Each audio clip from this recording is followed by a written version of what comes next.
This Family Life News podcast is made possible by the support of listeners like you.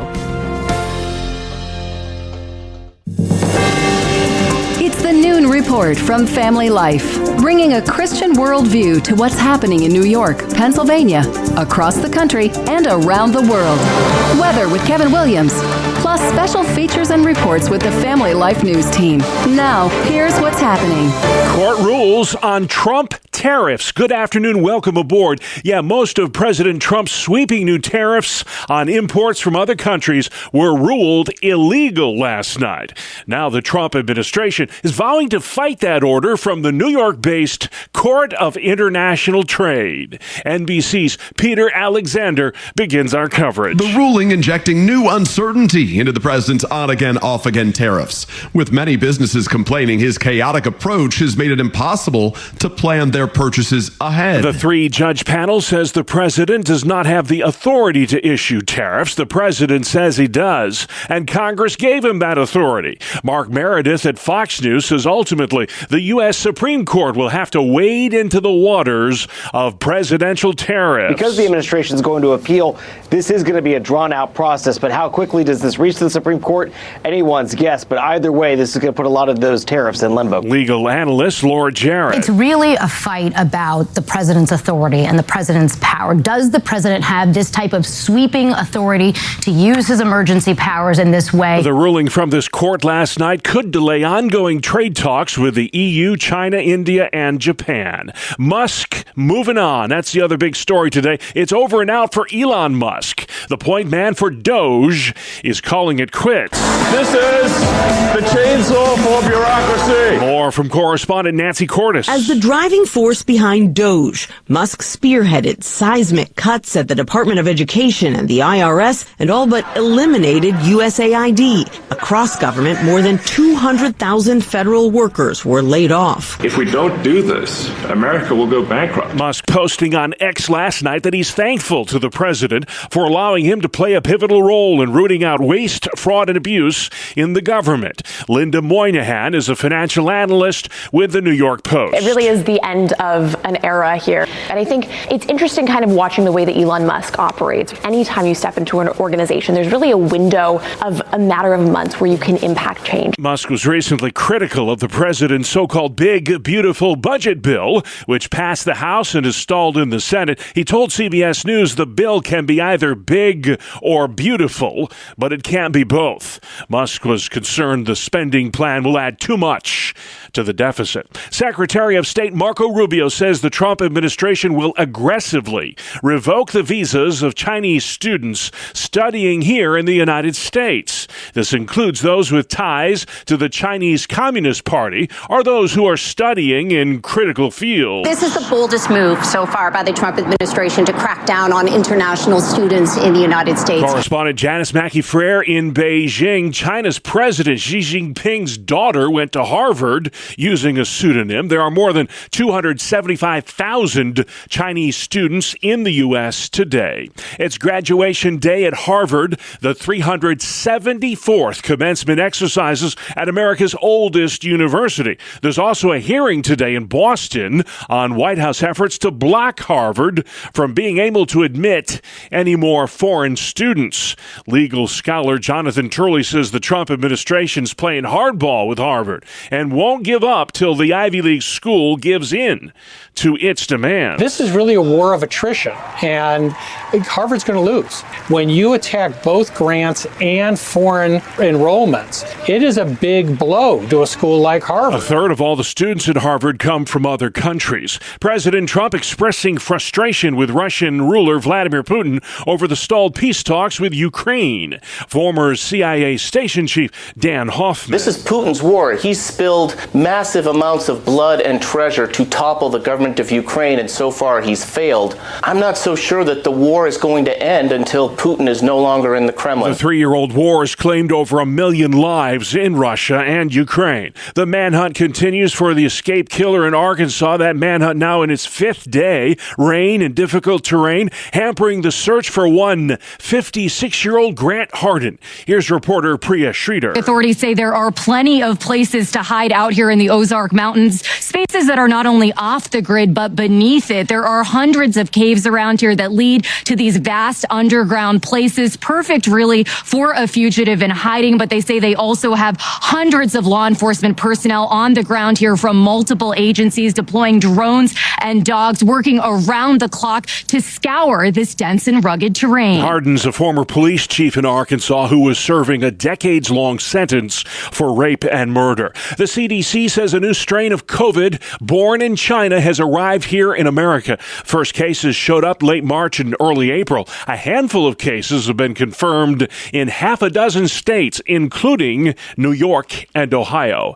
The FBI probing claims of targeted violence against Christians in Seattle.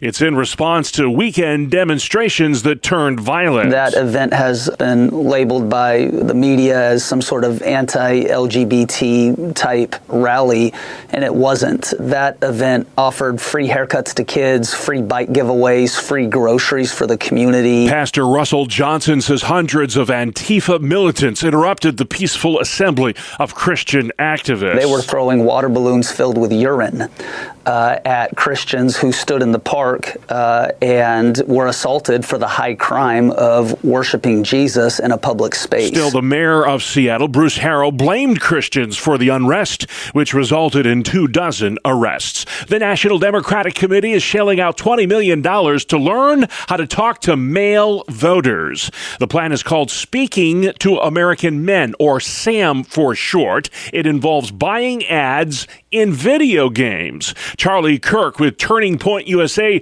calls it an act of desperation. The American man is still alive, and he wants his country back. People that drive forklifts for a living, or that are waitresses or waiters or Uber drivers, they're gravitating towards the Republican Party. And the Democrats have had a moralizing, almost scolding tone to them. In the last election, Donald Trump won the male vote by 11 points. Democrats may be underwater with male voters, but former White House spokesman Ari Fleischer sees real trouble for the GOP in next year's midterm election. I think that Democrats' hatred for Trump is stronger than Republicans' love for Republicans. And midterm elections, especially without Trump on the ballot, are very tricky for the party in power, the Republican Party. Typically, in midterms, the party in power loses seats in Congress. 10 years after the Supreme Court legalized homosexual marriage, support for these controversial unions remains divided along party lines. 68% of Americans support gay marriage, down slightly from earlier Gallup polls, but within the margin of error. 20 years ago, just 27% supported it. Among Democrats these days, gay marriage is supported at 88%, 76% for independents. For Republicans, gay marriage had 55% support 3 years ago. Now it's down to 41%. I'm Rory O'Neill. Still to come on the Noon Report, unplug and play, electric buses, and Trump visits Pennsylvania. Good afternoon. I'm Kevin Williams, calling for a mixed afternoon. Clouds, breaks of sun, and a shower here and there. I'll have forecast details in 10 minutes. All right, Kevin, thank you. News from New York and Pennsylvania next. Pennsylvania Governor Josh Shapiro expressing support for President Trump's steel deal. It's a deal to keep steel making in the Commonwealth. We've got a great heritage and history when it comes to steel making.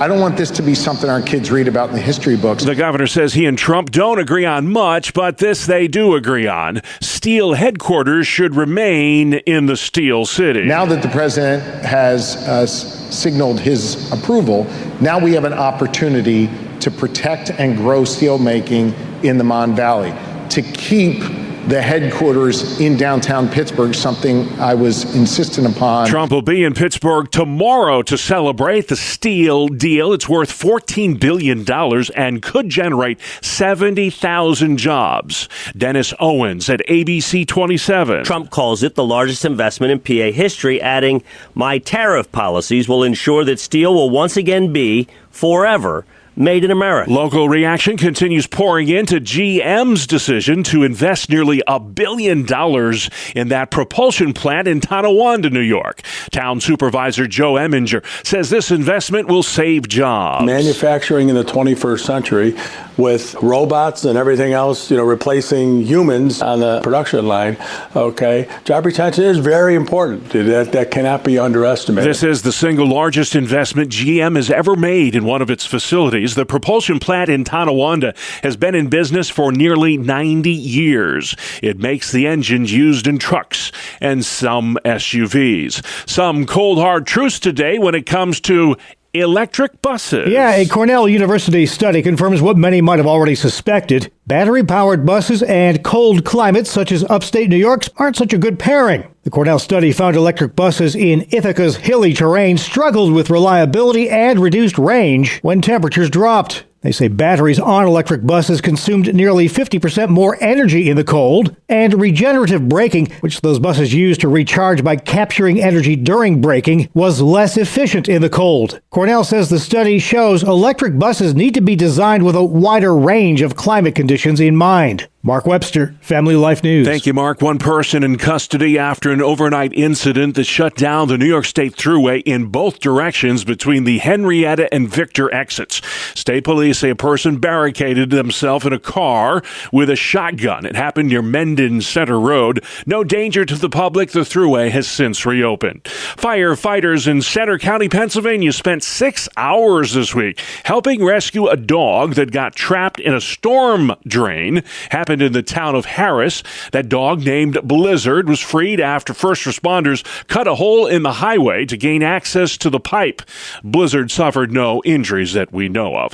The Wayside Presbyterian Church in Lakeview, New York, hosted a gathering yesterday in honor of the woman killed in that horrific home explosion earlier this month. The service featured prayer, music, and poetry. It also paid tribute to the fire officials and EMTs who responded to the blast. Patty Bruner lives next door to the home that was destroyed back on May 12. Thank God I'm physically okay, mentally not so much, but it's good to bring people together because everyone's so traumatized in the whole neighborhood. Becky Ventry presided over Wednesday's ceremony. We do have a hope that goes beyond tragedy and beyond loss and beyond pain. It's in the person of Jesus. 78-year-old Joan Pease was killed in the blast. Her husband, John, still in the hospital. Officials have yet to release the cause of that explosion, which completely destroyed 2 homes and damaged several others in that Buffalo suburb. New York has launched the Unplug and Play initiative.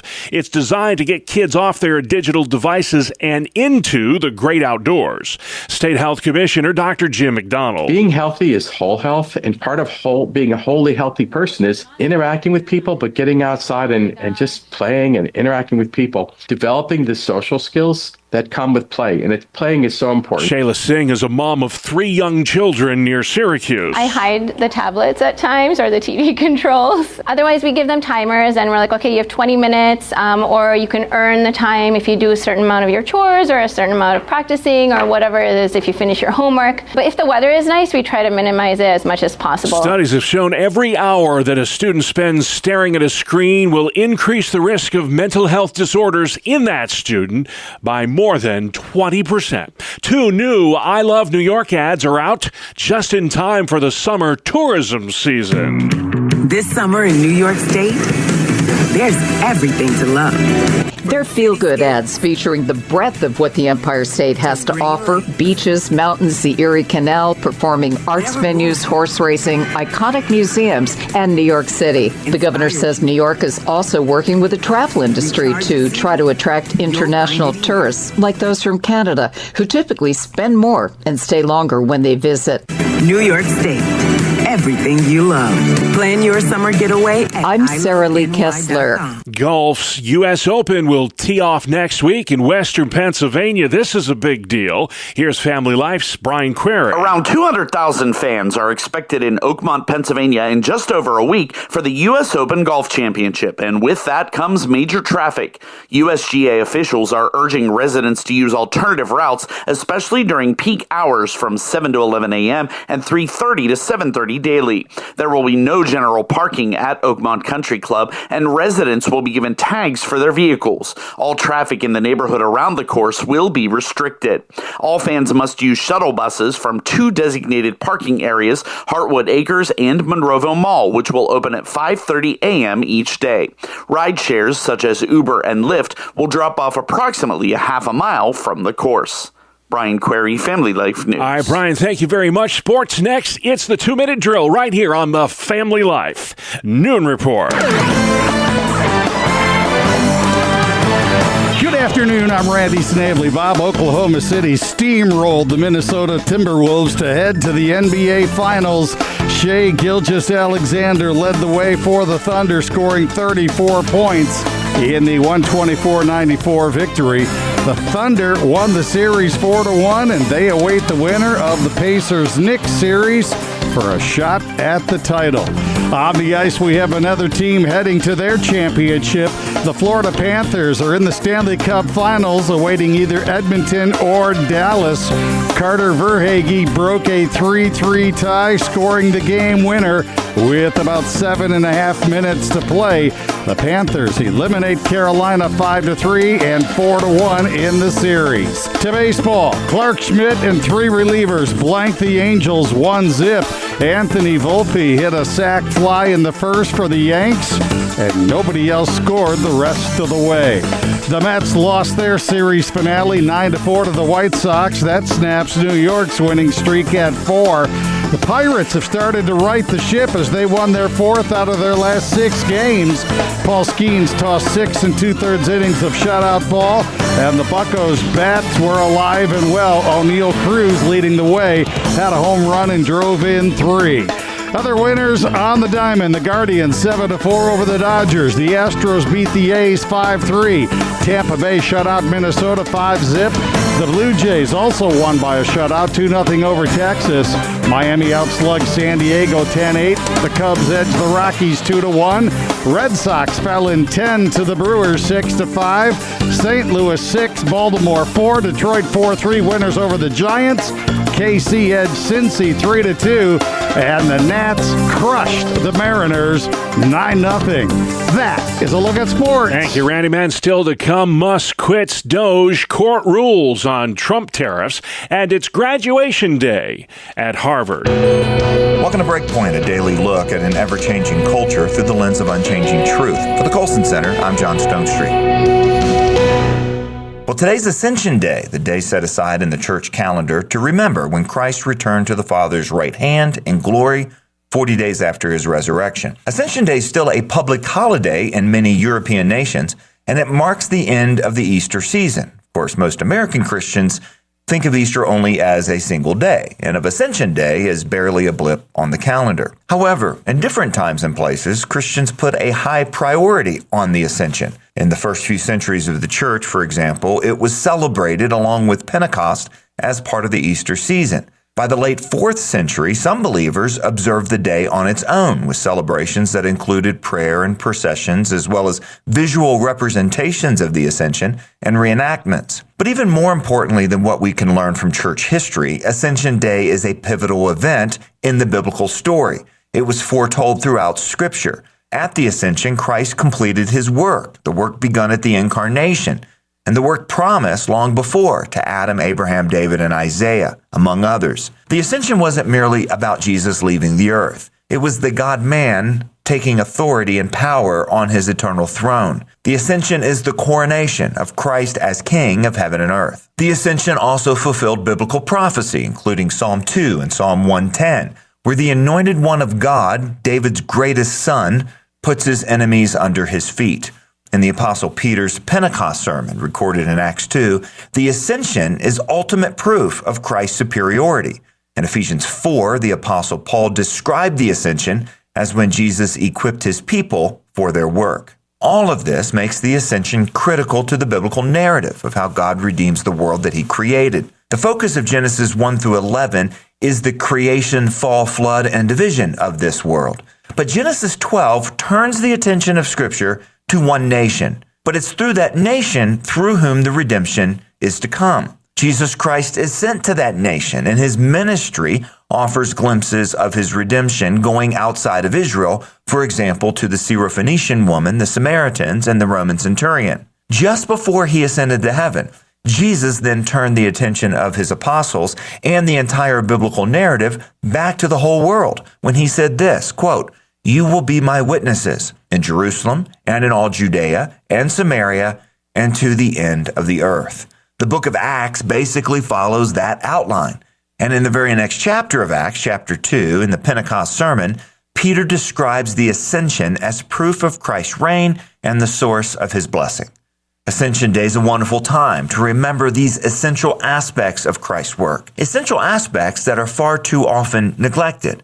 Yes, Jesus did come to save people from their sin, and we should never allow the reality of that to be lost in church teaching or practice. But we also need to remember that Christ's work is cosmic in scope, with public implications that extend beyond just the personal and private. Whatever specifics the end times entail, there's an alreadiness to Jesus' rule, even as we wait for what is still yet to come.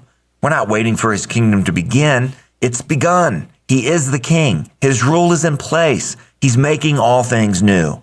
And that's why the ascension matters. For the Colson Center, I'm John Stonestreet with Breakpoint. All right, John, thank you. Outside next, Kevin Williams. Here is your family life weather forecast for this afternoon. Clouds, sunny breaks, and a shower in spots. High temperatures near 70. Tonight, partly cloudy, some late night fog, the low in the 50s. Tomorrow, clouds and sun. Showers return, though, to central and eastern Pennsylvania. High temps, mid-60s to the mid-70s. Cloudy, cooler Saturday with some rain at times and high temperatures in the upper 50s and 60s. All right, thank you, Kevin. This is the Noon Report. I'm your host, Bob Price. Lots to talk about. Thursday, the 29th of May, the Court of International Trade last night blocked President Trump and his ability to impose new tariffs on foreign countries. That three-judge panel says only Congress can do that. Louisiana Senator John Kennedy disagreed. I think it's pretty clear that the president has tariff authority. Congress gave it to him. The White House is planning to appeal. It claims the courts are infected with a condition known as chronic injunctivitis, issuing injunctions whenever and wherever they can.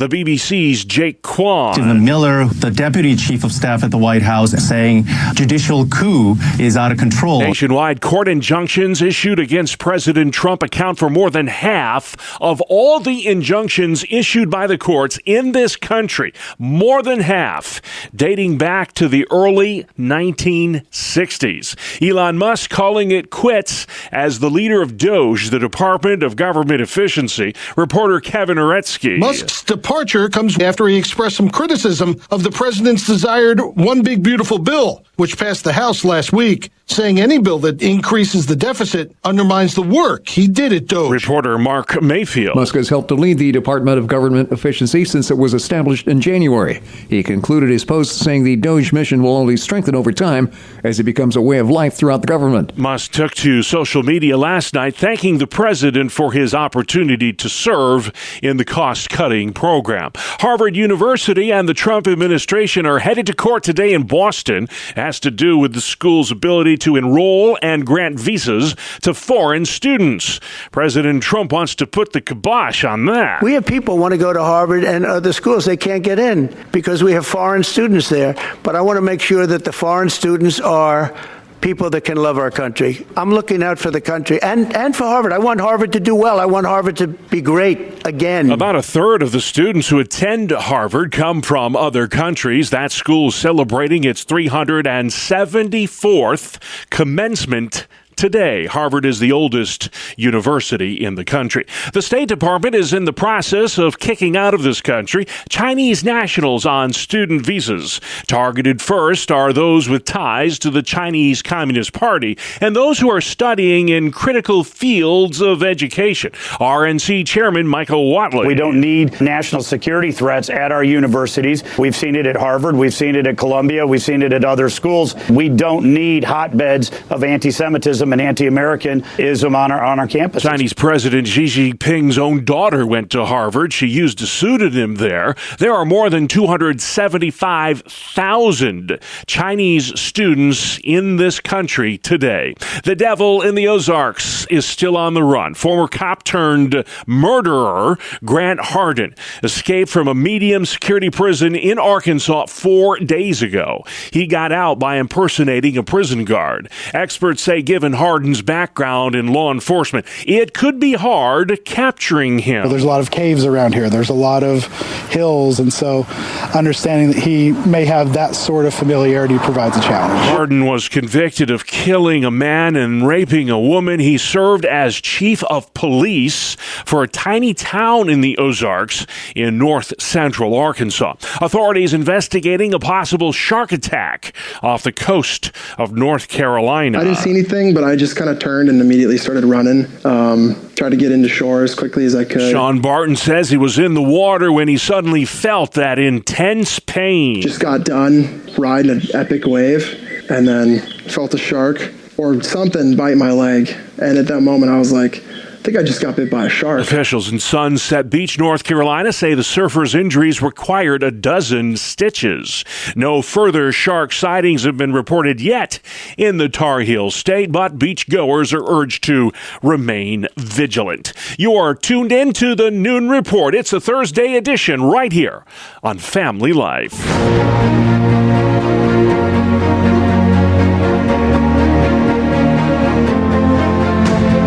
This is Faith Under Fire. We take you straight to the voices on the front lines of religious battlegrounds. I'm news anchor Sarah Harnish, and with me today, Alliance Defending Freedom legal counsel Matthew Ray. We're talking religious speech. This is a brand new lawsuit that was filed out of Oregon that protects the right to display books that reflect Christian values.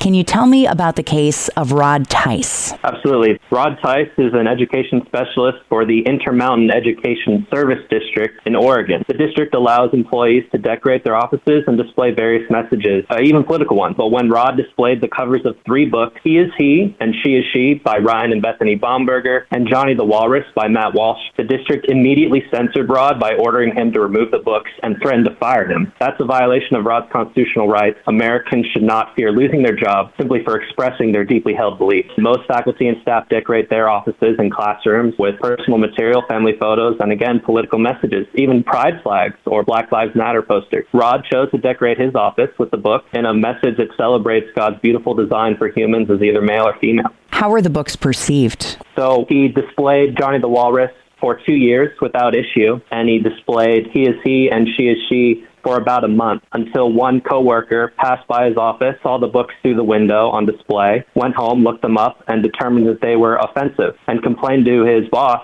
that they were transphobic. That one complaint from an employer who simply disagreed with the message that he or she perceived was the only basis for censoring him. And this guy has been employed since 2008, and it's a single complaint. Is this a case actually about books, or is it about something else? This case is about defending the First Amendment rights of not just Rod, but all public employees. Rod was singled out and threatened for displaying the 3 books in his offices, but the government can't censor its employees' private speech simply because it disagrees with the message. The First Amendment protects people of all beliefs, especially when they disagree with public officials. If you only have the freedom to agree with those in power, you don't have freedom at all. The message inside that trio of books that Tice had behind his desk was that every child should embrace and love themselves as God made them to be.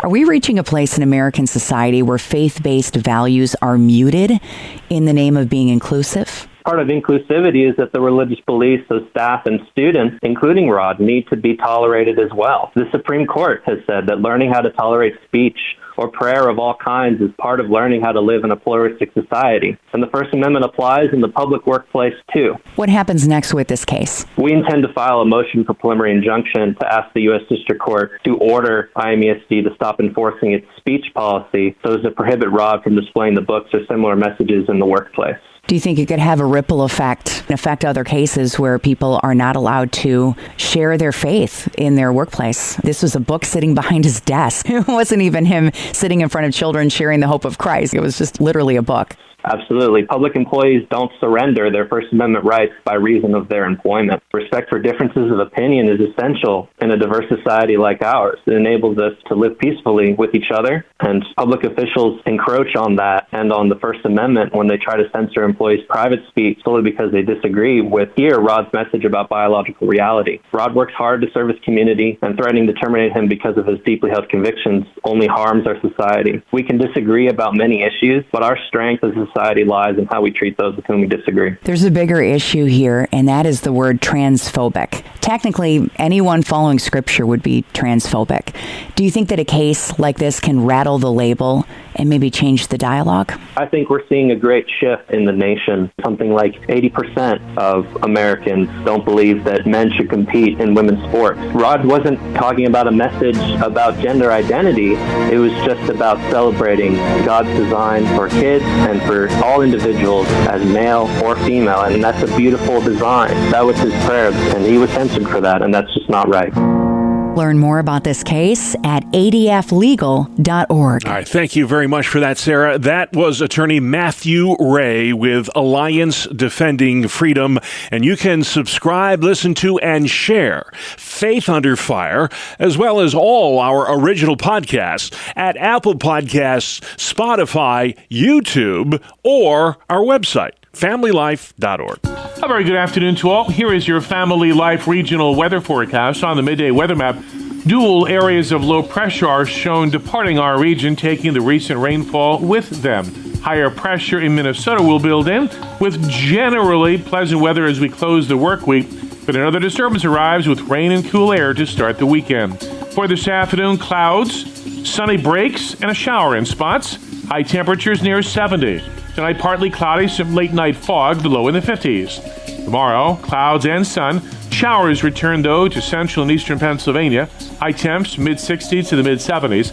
Cloudy, cooler Saturday with some rain at times and high temperatures in the upper 50s and 60s. Okay, thank you very much, Kevin. Finally, it is National Paperclip Day, don't you know? Bree Tennis has more on this often overlooked, but oftentimes as well, essential office product. Today we celebrate the thin wire we use to hold paper together, but they were actually invented in the 1800s to attach tickets to fabric. Ski resorts still do this. And there are thousands of hacks for the handy clips. You can use one as a zipper pull, make a key ring, fix your glasses, and make a fabulous paperclip chain necklace. They're versatile and handy. If you can find them, they come in a box of 100, but you always seem to be out. I'm Bree Tennis. Oh boy, ain't that the truth. Thank you very much, Bree. Just a fountain of knowledge she is.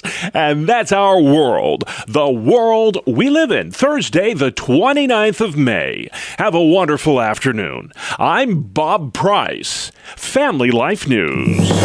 You've been listening to the Noon Report, heard weekdays on Family Life. Thank you for listening.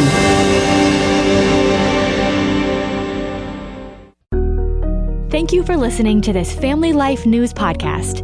If you've been encouraged by what you've heard, please share it with others and click the subscribe button to automatically receive future episodes. Family Life is a listener-supported ministry. Podcasts like this are made possible by your financial partnership. Find out more at familylife.org.